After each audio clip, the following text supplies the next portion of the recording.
Hey Maryland, what's going on? Governor Westmore here, and I hope you had a fantastic and restful Labor Day weekend. Our workers and our unions make our state strong, and the North Star of our administration is creating pathways for work, wages, and wealth for all Marylanders. And in our first 6 months of office, we've taken action to raise the minimum wage to $15 an hour.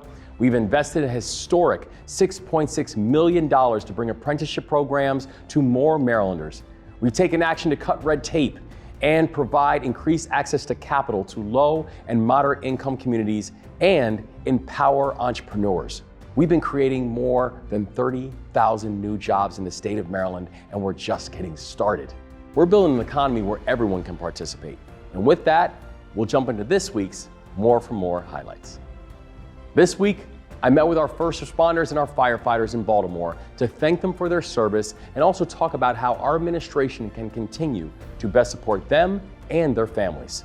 From making sure that our first responders are well resourced to ensuring that they and their families can thrive, we've got their backs because they always have ours.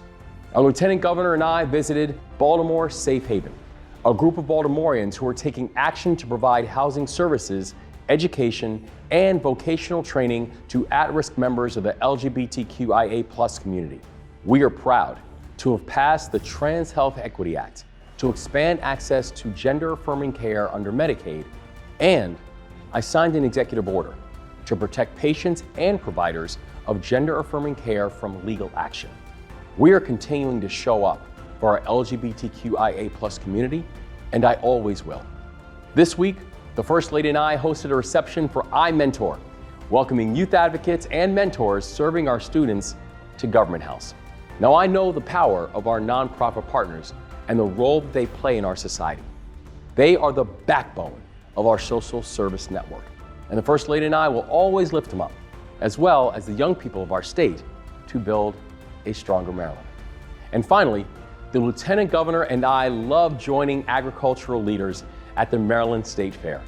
Agriculture is the engine of our economy, and we are taking action to support this industry, support our workers, and also support our state. We're providing grants and technical support to farmers who are implementing new technologies and practice to improve soil health, and building new market connections between our farmers, our watermen, and Maryland's food banks to help address hunger in our state. Week after week, our administration is focused on making sure the state government works for and not against the people of Maryland. From Mountain Maryland to the Eastern Shore and everywhere in between, in public and private partnerships with the business community and our unions, Marylanders are stepping up and taking action to make this our decade. So thank you.